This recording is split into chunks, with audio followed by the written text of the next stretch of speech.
চোখের পানির বড় দাম বাজান, আল্লাহর কসম মুখের হাসির চাইতে চোখের পানির বড় দাম। গোটা পৃথিবী ভরা সব হাসি, এক ফোঁটা চোখের পানির দাম অনেক বেশি। এই যে আজমিরে, যার নাম আপনারা সবাই জানেন, খাজা মঈনুদ্দিন চিশতি আজমিরি রাহমাতুল্লাহ আলাইহি, নাম শুনছেন না? কথা বলেন। 90 লক্ষ বেঈমান যার হাতে কালেমা পড়ে মুসলমান হয়েছে। 9 লাখ না, 90 লাখ। এই বড় পীর, আরে এই খাজা মঈনুদ্দিন চিশতি রাহমাতুল্লাহ আলাইহি, উনি একদিন 15 দিন সফর করে এসে ওনার মাকে বলছিলেন, মা এই 15 দিনে আপনার সন্তান, আমি আল্লাহর দিকে মানুষকে দাওয়াত দিতে গিয়া মা প্রায় 7 লাখ মানুষ আমার হাতে কালেমা পড়ছে মা। তখন কিতাবে আছে, আমি নিজে কিতাবে, উর্দু কিতাবে পড়ছি। খাজা মঈনুদ্দিনের মা বলছে, মঈনুদ্দিন আল্লাহর কসম বাপ, এটা তোর জবানের বরকত না, বরং এটা আমি মায়ের পবিত্র দুধের বরকত। বলছে মানে মা? বাপ আমি 2 বছর তোকে দুধ খাওয়াইছি। আল্লাহর কসম এই 2 বছর দুধ খাওয়াইয়া কোনো দিন বিনা অজুতে তোকে এক ঢোক দুধ খাওয়াই নাই। আমার পবিত্র দুধের বরকতে আল্লাহ তাআলা তোর জবানে বরকত দিছে, যার কারণে তোর হাতে মানুষ কালেমা পড়ছে। মা মা আজ কোথায় আমাদের সেই মারা? কোথায় সেই মারা? এই বেনামাজি সন্তানের মা মা পরিচয় দেয় কেমনে? এই বেহায়া সন্তানের মা মা পরিচয় দেয় কেমনে? এই জন্য আমি দিবানিশি বলি বাজার, যে ঘরে ছেলে নামাজ পড়ে না, মেয়ে নামাজ পড়ে না, বিবি নামাজ পড়ে না, আহা আল্লাহর কসম উচিত ছিল ওই ঘরের বাপ মা শিক্ষেরা কান্দা,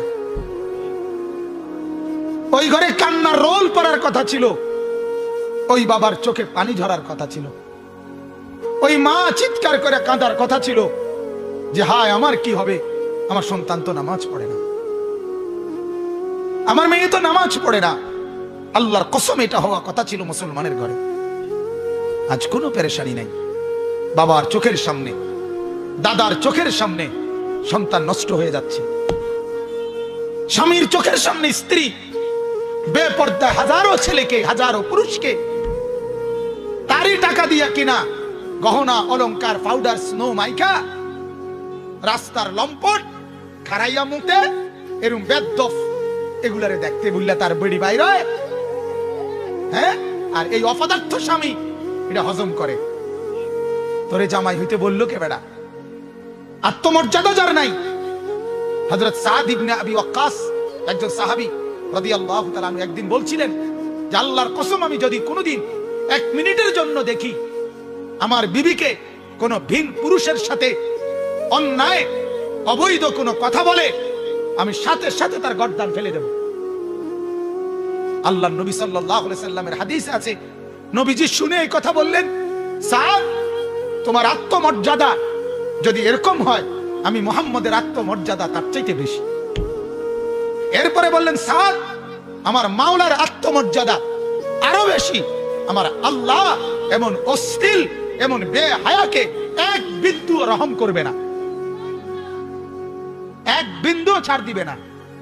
যুবক, প্রতিটা নজরের হিসাব তোমাকে দিতে হবে। ভাত খানার নাম জিন্দেগি মনে করো না। হ্যাঁ, সারাদিনে ভাত কতটি খাও আর টুটু টুটু করে ঘুরো ঘুরো, অসুবিধা কি? হ্যাঁ, এটারই জিন্দেগি ভেবো না। জীবন মানে মোবাইল একটা, জীবন মানে একটা মোটরসাইকেল, হ্যাঁ, জীবন মানে সিবা ফ্যান, জিন্দেগি মানে এই মাথা চুল এগুলারে শয়তানের মতো কাটায়, এগুলো জীবন কয়, এগুলারে জিন্দেগি বলে? বলেন পৃথিবীর কোন বইয়ে এগুলারে মানুষের জীবন বলে? মোটরসাইকেল, মোবাইল, সিবা ফ্যান, টুটু করে ঘুরে রাস্তার পাশে মেয়ে হাঁটে, তুমি পিছে পিছে সামারের মতো, হ্যাঁ, ছাগলের মতো তুমি পিছে পিছে হাঁটো, অপদার্থ কোথাকার। এটা কোনো জিন্দেগি হলো? এই জিন্দেগির চাইতে মরে যাওয়াই তো ভালো ছিল বেটা। কয় নারী দিয়ে তুমি চলবা? হ্যাঁ, কয়জন বেড়ি দরকার? কথা বলেন না। একটা ছেলের কয়টা বেড়ি দরকার? আস্তাগফিরুল্লাহ। গুনাহের মধ্যে ডুবে গেছে, নাফরমানির মধ্যে ডুবে গেছে ছেলেরা, অস্থিরতার মধ্যে ডুবে গেছে। মার খবর নাই, বাবার খবর নাই, স্বামীর খবর নাই, কারো কোনো হায়া লজ্জা নাই। মহিলা সারাক্ষণ টেলিভিশনে নাচ গান, নাটক, সিনেমা, হিন্দি সিরিয়াল এগুলো দেখতেছে, একটার পর একটা পাউডার, সুনু, জামা কাপড় বদলাইতেছে। আর বাজারে বাজারে একদিন কিনে জুতা, আরেকদিন কিনে বদনা, আরেকদিন কিনে জামা, যে একটা একটা করে করে আলগা আলগা কিনে। এক লগে কিনতো না, কারণ এক লগে কিনলে তো একবারে কিনে হয়ে গেল। এক দোকান থেকে কোনো খরচা করে না, এক দোকান থেকে খরচা করলে 1 ঘন্টা লাগাইয়া যে পাউডার তৈরি লেগেছে, এটা যদি কমপক্ষে 30টা দোকানে না দেখাইতে পারে তো খরচা উঠাইয়া না। এটা খরচ আছে না, পাউডার, সুনু, ফেয়ার এন্ড লাভলি, মেকআপের এটা খরচ আছে। তো এই খরচাও তো উঠাই তৈব। হ্যাঁ বলেন নাউজুবিল্লাহ, বলেন নাউজুবিল্লাহ। আমার মাকে জিজ্ঞেস করেন, আপনার মেয়েকে জিজ্ঞেস করেন, কারে দেখাও? তোরে যারা দেখে ওরা তো দুশ্চরিত্র, লম্পট, আরে মুত্তা ফানি লয় না, দুর্গন্ধওয়ালা যাদের ফ্যান, এরম অসভ্য, এতে দেখতে লাভটা কিটা? কথা বলেন না কেন? কোন ভালো মানুষ দেখে? কোন নামাজি লোক দেখে কোনদিন? কথা বলেন। কোন বেহায়া নারীকে কোন নামাজি দেখে কোনদিন? আর যে দেখে তার কলিজাটা, যেই যুবক কোন বেপর্দা নারীরে দেখে, দেখার পরে তার দিলের মধ্যে এই বেডিরে নিয়ে, এই মেয়েটাকে নিয়ে কল্পনাটা কি আসে, এটার আল্ট্রা রিপোর্ট করা, বাইর করা হয়। আল্ট্রাসোনোগ্রাফি রিপোর্ট যদি বের করা হয়, তাইলে দেখা যাবে ওই যুবকের কল্পনায় ছিল এই নারীর উলঙ্গ ছবি। উপভোগের কল্পনা ছাড়া, জিনা ব্যভিচারের কল্পনা ছাড়া আর কিছু ভাবছিল? এটাই তো রিপোর্ট আইবে, ঠিক কিনা বলেন? আল্লাহ যদি বলে, বান্দা আমার দেওয়া চোখে আমার ঘর কেন দেখলাম? আমার দেওয়া চোখে গত 1 বছরে কোনোদিন আমার কোরআনের একটা পৃষ্ঠা কোনোদিন কেন দেখলা না? আপনি কি বলবেন? কি বলবেন বলেন? লিসানান, আল্লাহ তাআলা বলেন, আমি কি তোমাকে একটা জিহ্বা দেই নাই? বলেন দিছি কিনা? আল্লাহ যদি বলেন, বান্দা আমার দেওয়া এই জিহ্বা, এর বিনিময়ে আমি কি একটা জিকির পেলাম না? আমার নামটা কি একটাবার উচ্চারণ হতে পারলো না? আপনি কি বলবেন? বলো না ভাইয়া। আজ সারাদিন যার মুখে একবার মালিকের নাম উচ্চারণ হলো না, তুমি কি জবাব দিবা? এজন্য মনে রাখবেন, সুম্মা লাতুসআলুন্না ইয়াওমাইদিন আনিন নাঈম। আল্লাহ তাআলা এই কথা স্পষ্ট বলছেন, আমার বান্দা আমার দেওয়া প্রতিটি নিয়ামত আমি আলাদা আলাদা আলাদা আলাদা তোমাকে জিজ্ঞেস করি।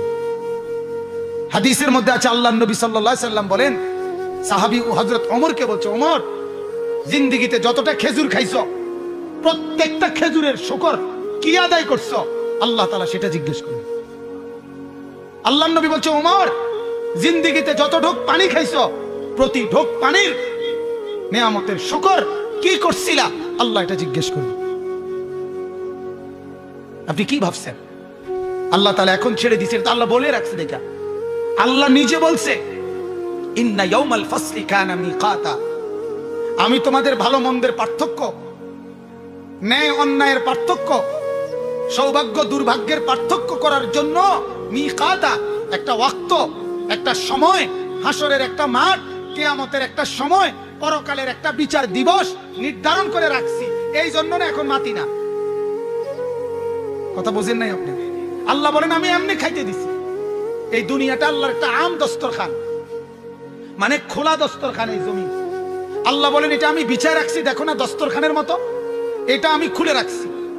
সবাইকে এখানে ভোগ করার অনুমতি দিছি, ডাকলেও না ডাকলেও, মানলেও না মানলেও, সেজদা দিলেও সেজদা না দিলেও, মুসলমান হলেও কাফের হইলেও, এমনকি মানুষ হোক জানোয়ার হোক, সবার জন্য আল্লাহর এই জমিনে উপভোগ করা, দুনিয়া ভোগ করা, জমিনের সম্পদ ভোগ করার অধিকার আল্লাহ বলেন আমি সবাইকে দিয়ে রাখছি।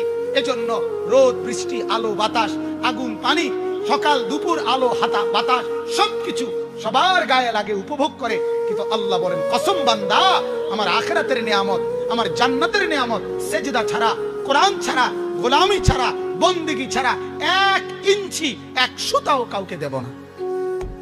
এখন খাও, এখন দুনিয়া ভোগ করো, অসুবিধা নাই। তুমি যেমন দুনিয়া ভোগ করো, জানোয়ারও তো দুনিয়া ভোগ করে। কথা বলেন। গবেষকদের কথা হলো, প্রকৃতি গবেষক যারা, প্রাণীবিদ্যা গবেষক যারা, একটি হাতি একদিনে 250 কেজি 250 কেজি খাবার খায়, 90 লিটার পানি খায়। আপনার চাইতে বেশি না কম? একটি তিমি, সাগরের একটা তিমি, 200 জন শক্ত সামর্থ্য পুরুষ এক বেলা যেই খাবার খায় মাছ গোস্ত, একটি সাগরের তিমি এক বেলা এক ঢোকে এক লোকমায় তার চাইতে বেশি খাবার খায়। তাহলে আপনি কি দুনিয়া বেশি ভোগ করতেছেন? কথা বলেন না কেন? বাঘ, ভাল্লুক, চতুষ্পদ জন্তুগুলো দুনিয়া তার চাইতে বেশি ভোগ করতেছে না? তো আপনি বেশি কি পাইলেন? আপনার বাড়ি যদি হয় 20 শতক জায়গা, রয়্যাল বেঙ্গল টাইগারের বাড়ি পুরা সুন্দরবনটা, কথা বলেন না কেন? পদ্মার ইলিশের এরিয়া পুরা পদ্মা নদীটা, তাহলে আপনি বেশি কিতা? আপনি কিতা বাড়ি লিয়ে ফুডাঙ্গিরি মারেন? কথা বলেন না কেন? আপনি বেশি কি পাইলেন? আল্লাহ তাআলা বলেন কুল মাতাউ দুনিয়া কালিল। আল্লাহ বলে বান্দা তামাম দুনিয়াটাও যদি তোমাদেরকে দেই তাও তো কালিল, সামান্য, সামান্য, কিছু না। ওমাল হায়াতুদ দুনিয়া ইল্লা লাহবুন ওয়া লাইব। আল্লাহ বলে দুনিয়া এটা তো খেলতামশা। অর্থাৎ বান্দা বিল্ডিং করে, আল্লাহ কয় তামসা করে। কি করে? তামসা করে, তামসা। এতে জমি কিনে, আল্লাহ তোমার তামসা না। সেজদা কই? গোলামি কই? বন্দিগি কই? জিকির কই? আখিরাত কই? যাকাত কোথায়? হজ কোথায়? আমার গোলামি কোথায়? আল্লাহ বলে এগুলো যার জীবনে নাই সে তো আসলে মালাঠোলা নিয়া তামসা না করে, মালাঠোলা। এই জন্য বাপ এই আয়াতের তাফসীর করার জন্য এই কথাগুলো আমার বলা হয়ে গেছে। আমি শুধু এবার তরজমাটা বলি, আমার কথা শেষ। আল্লাহ তাআলা বলেন ওয়ালাকাদ আতাইনা লুকমানাল হিকমা। আল্লাহ তাআলা বলেন আমার একজন প্রিয় বান্দা ছিল লোকমান, আমি আল্লাহ তাআলা তাকে হিকমত দান করছিলাম। এই লোকমান আল্লাহর একজন নেক বান্দা ছিল, যে ছিল একজন কৃতদাস। আইয়ুব আলাইহিস সালামের জামানায় যে কাঠের কাজ করত। আল্লাহ তাআলা বলে কিন্তু কৃতদাস হওয়ার পরেও, কাঠের কাজ করার পরেও আমার বন্দিগি পুরাপুরি করত এবং আমার এক বিন্দু নাফরমানি কখনো করে নাই।